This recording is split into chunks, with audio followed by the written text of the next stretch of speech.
Awkward silence, seconds. So then, today, it was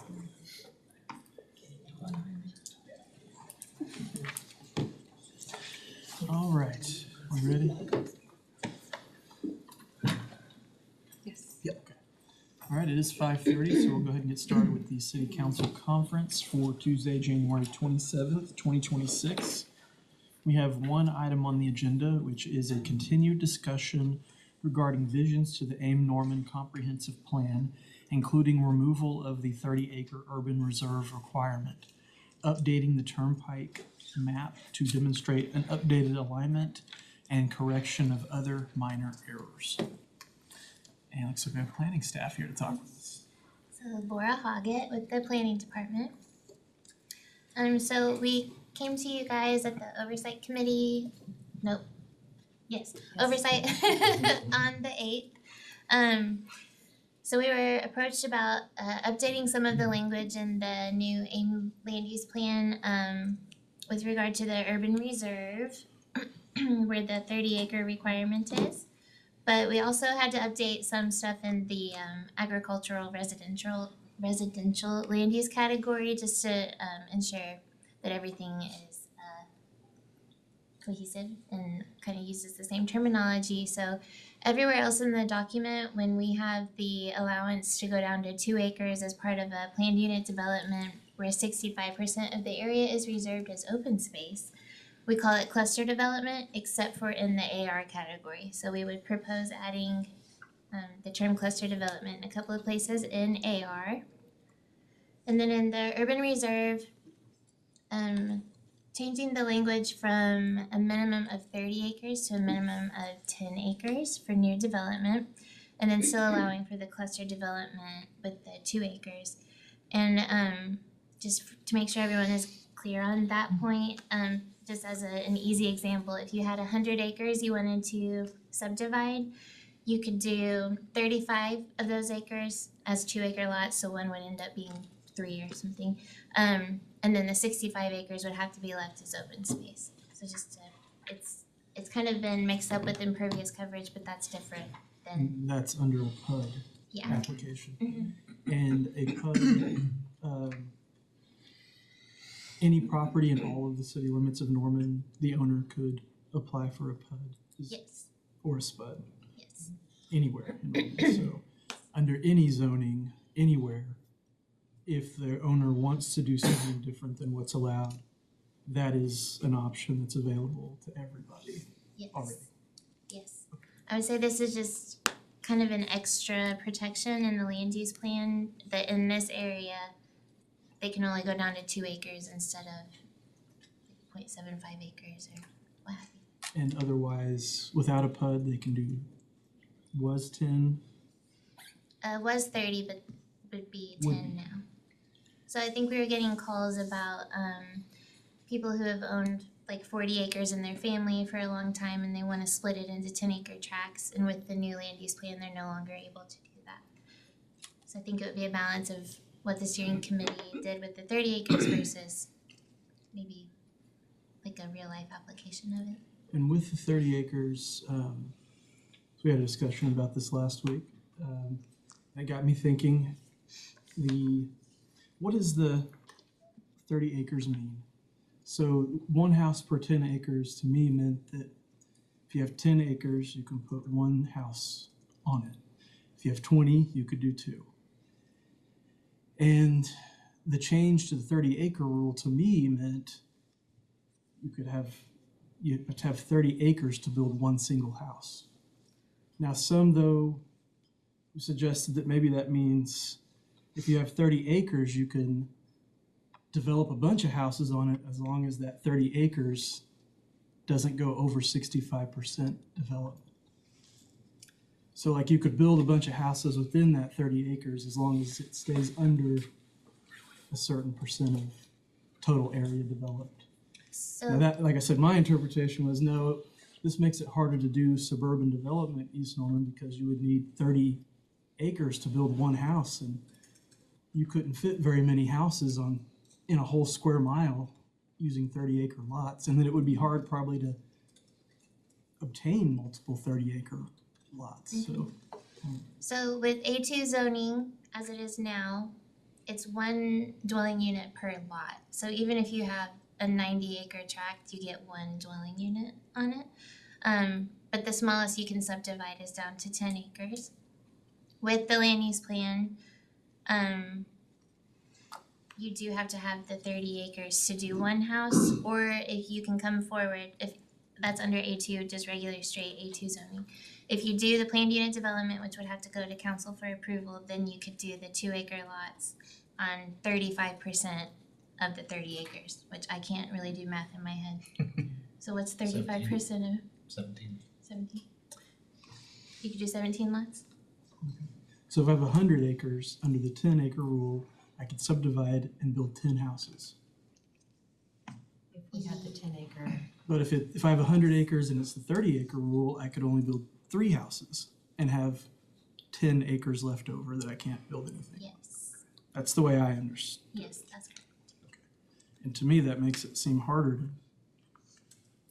to gather enough property to build a subdivision neighborhood with 150 houses in it, right? I think that was the idea from the steering committee. But the criteria to develop in an urban way was just contingent upon contiguous, connected urban development with utilities and all those things. So the 30-acre rule wasn't intended to be there forever. It was the placeholder until urban development hits the boundary, and then it would be, everything had to be contiguous. You couldn't leapfrog a mile down the street in the urban reserve and build urban living. Yes. Everything had to be contiguous. And that's so whether you do 10 or 30 acres in the urban reserve land use category, that area, the boundary's slightly different, but it would still be the 2045 reserve character area. And that's where it has the contiguous to existing development. You must have city services. So you cannot request to be removed from a character area. So they still couldn't do the leapfrog kind of development because of the character area. So it's kind of 2 levels of Protection. Okay, I just wanted to make sure I was clear on those points before we got too far down. And there aren't a ton of 30-acre lots left in this area, so it would be kind of difficult to have to group a bunch of 30-acre tracts together because they're pretty spaced out. This area's been divided, smaller mostly. Okay. Proceed. Okay, sorry. Proceed. And then we wanted to update some of the language to be more consistent with the other land use categories. So the description of building types in the urban reserve was it was just different from the rest of them. So we added that they can also have ADUs, which is allowed by right in the zoning, and then some other agricultural type of uses that would be found in this area, and then removing the 30-acre requirement that we've moved up to be 10 acres in the section above that. Sorry, it's kind of hard to do in these little snippets. I didn't know how else to do it. But in the site design, doing the 10-acre subdivisions are appropriate. So taking out the 30-acre requirement, incorporating cluster development language, and then we pulled over some drainage way language from the agricultural residential section. Okay, so that's it on language changes for those 2. That was the part, that 30-acre lot size or 65%. So wondering if that meant, I've got 30 acres, I can develop it up to 65% of it, and I can do whatever I want with that 65%. I could build Well, the 30 houses 65 on would that be the 65%. open space, so you could develop 35% of it into 2-acre lots. Okay. So it's kind of confusing. Okay, so moving into the turnpike alignment on the maps. that is one of the things that the steering committee had an official vote on. They wanted to show the proposed alignment on all of the maps. And there was a note under most of them saying that they would like to keep it up to date with the most current alignment from OTA. So this is just one example. This is our land use map showing the new proposed alignment between 48th and 60th. So we would have to update all the maps that show the turnpike, but for now we just have this one to show you, but there will be more. And then as we were implementing the new land use plan, we have come across some, each land use category has a zoning district section that shows what zoning districts are appropriate, may be appropriate with review, and are not appropriate in the category. And we have come across some examples that did not list all of the zoning districts or listed some twice. So the most egregious one is the job center category. It listed I-1, I-2, and M1 twice in both green and red, and then did not list all of these zoning districts. So we would like to get that fixed so it's incorporates what it's supposed to. So I think 10 categories needed to be updated.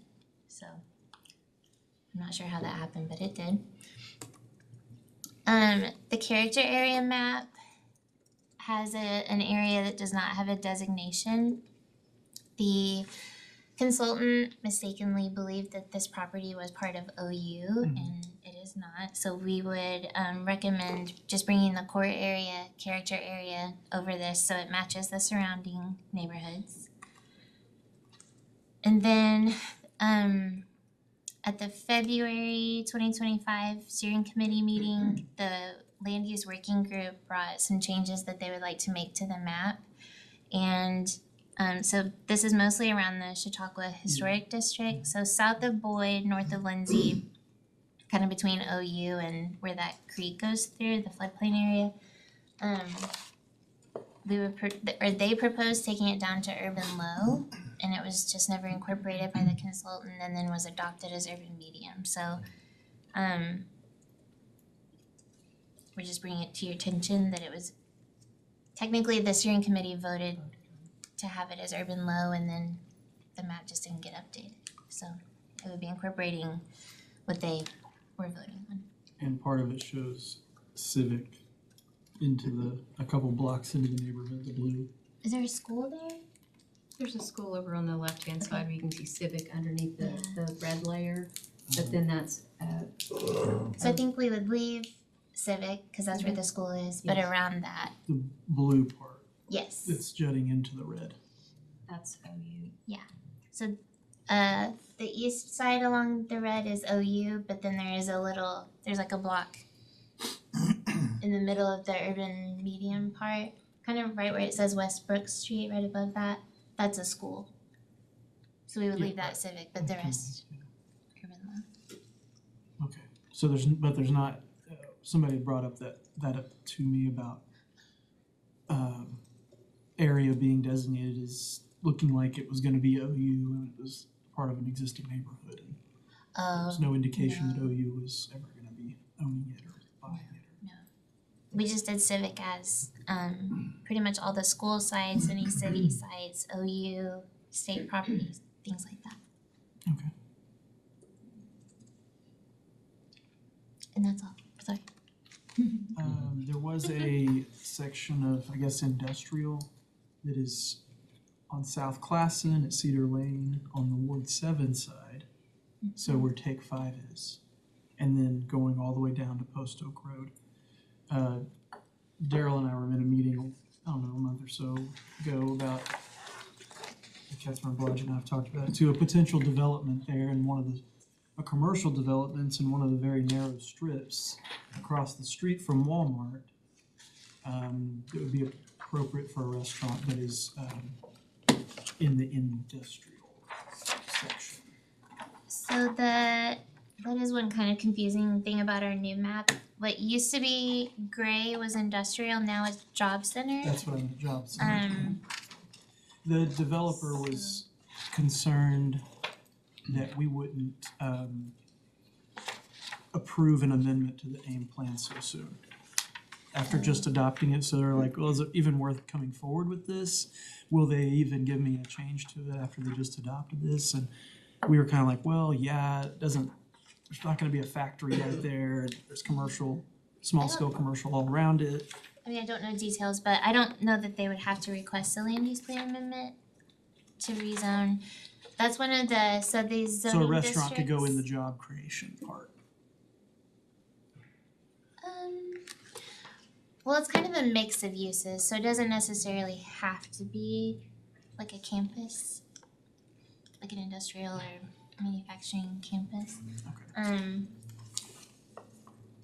That was just the first one that had come forward to me about like, oh, we might need a zoning change, and it would be the Yeah. first one, and is it worth it? Would you guys? And I was like, well, yeah, I think we would if it. Yeah, when you look at it on the map, you realize you update your comprehensive land use plan literally from, the 30,000 foot view.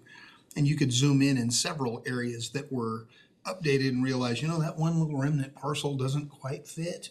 But the lion's share has been updated and works. But yeah, we'll always find an inconsistency or just a piece of real estate that existed for, years and years that way that's not really usable under the new land use plan. So the job center, the zoning district section, that's the example I used. If that person were to come in right now and say, we wanna rezone to C2, it would be hard for me to tell them if they would need a land use plan amendment or not, because the zoning district isn't even listed.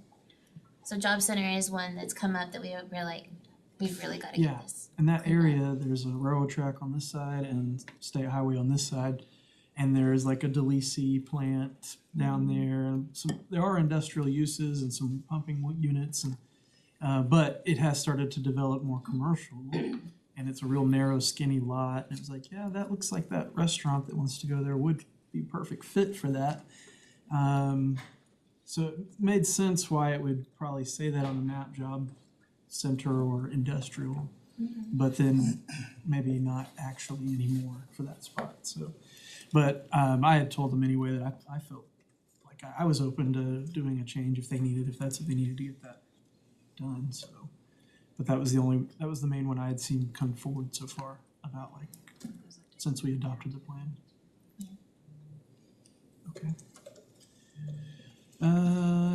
Any comments, questions? Councilmember Dixon? We're just gonna ask, kind of backing up to going from 30 to 10. I mean, I thought there was a lot of pressure that we don't want development out there. And this seems like it's allowing more development, but we were trying to not have development. Yeah, I can see both sides to it. I know the steering committee really wanted to do the 30 acres because that's less people or area that people are mowing and maybe doing fertilizer and having the runoff kind of problems. But then I can also see owning property in my family and thinking I could divide it forever, and now I can't, so. I mean, even with 10 acres and having a Janie, Jimmy, and Joey, that's 3, 3, and 4. You can't do that if they've got 10. 3 acres is a lot. I mean, the city to where I live on like 0.33. Like, yeah, I'm just curious. If we're I think the protections are still there as far as like actual subdivision kind of development. Cause you have to be contiguous and you have to have services, but it does mean most of that land will likely end up being divided into 10 acres, and then there's not a lot of room for growth down the road. Which, who's to say in 20 years that's even an issue? I mean, it's. Councilmember No Fire? I just want to say that I've actually had quite a few constituents, because this affects my ward specifically. And I've had quite a few constituents come forward after it was passed saying, hey, we didn't know this was coming through, we would have complained about it beforehand, which means people need to pay more attention. But at the same time, the exact scenarios that she's spoke about, a couple bought some land and they were gonna give each of their kids 10 acres, and now they can't do that at all, and so they're stuck with something like 20 plus acres or whatever it was. And they would have absolutely complained about, they would have lodged formal complaints about this ahead of time had they known. And it was more than one family that's actually asked me to see if I could get this corrected for them, to be able to let them just pass it down to their kids with 10 acres. Councilor Pico? Yeah, I was just curious, does all this have to go through planning commission and the full process again? Okay. One of the things we had sort of discussed, or at least I thought about, was the ability to grandfather in existing properties as the 10-acre rule. And should they change hands, through some legal way to define that, then it goes to 30 acres. Was one way. If it, like you, the individual that's owned this property, you can do the 10-acre, but if you sell it to big home builder, they have to abide by the 30-acre rule when it changes ownership. Is that even possible legally? I'm not sure that that's possible, and we've talked about it, but you know, the other part of it is, and I completely understand we might have people out there that have 30 acres and they wanna subdivide it down, which would essentially be going back to what we had before we adopted AIM. I mean, that's, Yeah. it's the 10 acres, it's the certificate of survey and everything. But Laura brought up a good point. How do we know that they're actually subdividing it to give to kids? And then they're gonna sell off 2 10-acre tracts to someone else. So I think that there's a lot of legal concerns there that, Cause that does kind of go to your point of, it would be development essentially. Yeah. Mayor Holman, sorry, Beth Muckala, Assistant City Attorney. An additional issue that we've discussed is they don't give us notice when they file deeds. When deeds are transferred at the courthouse, we really don't know and can't know. Councilman Rafael? I would also like to say, I can do math. I got you on this. Sorry. If it goes down to 10 acres, like what we're talking about right now, even if you applied for a PUD to be able to do cluster development, you can still put one house on it. 65% would be 6.5 acres. You need 4 acres free to be able to put 2 houses, so you're still limited to 1 house per 10 acres. Councilmember Dixon? Wasn't that the point, Yes. Being able to, to limit development out there? absolutely, and Yeah, down to I'm 10 fine. acres, no, you, I'm fine, and 100%, it's a Ward 5 issue, it's not a Ward 8 issue. I just had to throw it out there. no, absolutely. I think this will, it's the best of both worlds. It's a good compromise between stopping developments, but still allowing people to pass down their generational land. Makes sense to me? Councilmember Grant? And I would say this area we're talking about, none of it is contiguous to city services right now. I think that's correct. Yeah. Majority's not. So even if they try to come through with the PUD, we would say, hey, you're not even close to having sewer, water, stormwater, all that. Okay. If it's in the 2045. Some of it is in the suburban character area, but very little. So there might be some exceptions to the rule. Yeah, isn't there always? And then while we're in the mood to change things, one of the questions I have been asked about is the urban reserve. And could that be changed to rural preserve? As in, it's not a, we can develop to this line and then we've got a reservation that we can tap into when we run out. But no, it's when we get to that line, we're out. So we better make the best land use decisions we can out of what we have, because there's no reserve. It's preserved as rural forever. So, Can we look into that one? please. Because there's a lot of language that would probably have to go along with that. Yeah, Okay. absolutely.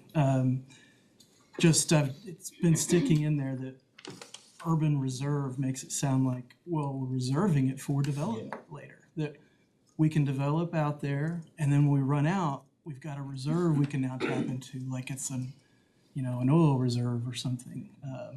And so what could preserve be a better word? Maybe an urban preserve or rural preserve, whatever. But please, yeah, if you'll look into that some more, I'd be interested in exploring that a little bit more. And then the turnpike, I think that's the existing route that's on record at the state. So I think we have to show it so we know where it's at.